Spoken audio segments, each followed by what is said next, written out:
आनंद आश्रमामध्ये शिवसेना शिलेदारांचा जनसंवाद. शिवसेनेचे माजी महापौर अशोक वैती आणि माजी विरोधी पक्षनेता मनोज शिंदे यांच्याकडून शेकडो तक्रारींचं आज निवारण करण्यात आलं आहे.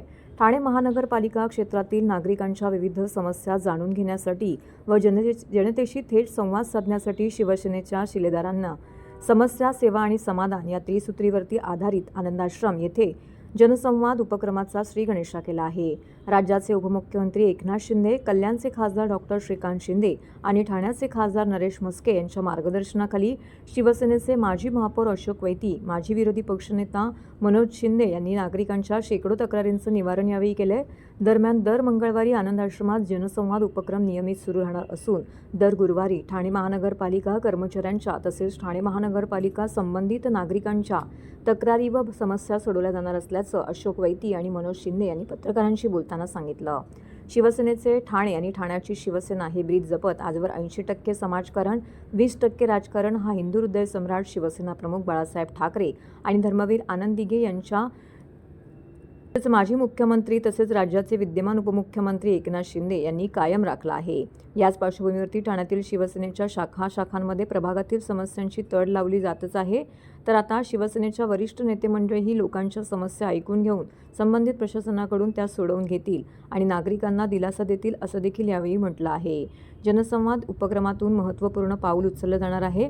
त्या अनुषंगाने समस्या, सेवा आणि समाधान या त्रिसूत्रीवरती आधारित शिवसेनेचे माजी महापौर अशोक वैती आणि माजी विरोधी पक्षनेता मनोज शिंदे यांनी मंगळवारी ठाण्यातील टेंभी नाक्यावरील आनंदाश्रमामध्ये हा उपक्रम आयोजित केला होता.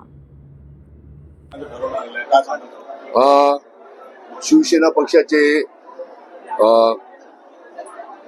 प्रमुख आमचे अध्यक्ष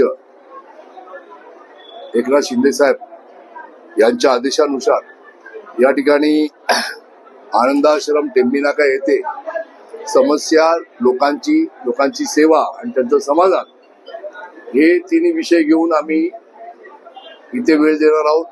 नागरिकांना भेटण्यासाठी, त्यांच्या तक्रारी समजून घेण्यासाठी. त्याचप्रमाणे गुरुवारी महानगरपालिकेच्या संदर्भात असलेले विषय, प्रश्न त्या ठिकाणी सोडवण्यासाठी तिथे बसणार आहोत. आजची आम्ही या ठिकाणी सुरुवात केली आज बसण्याची आणि चांगला प्रतिसाद या ठिकाणी नागरिकांचा मिळतोय. बऱ्याच लोकांच्या अडचणी आहेत आणि ज्या मंत्र्यांसंबंधित अडचणी असतील, मग आमचे उपमुख्यमंत्री असतील किंवा अन्य पक्षाचे आमचे आघाडीचे मंत्री असतील, त्या मंत्र्यांना त्या नागरिकांच्या समस्या पोहोचवून त्यांचं समाधान करेपर्यंत आम्ही त्याचा पाठपुरावा करणार आहोत.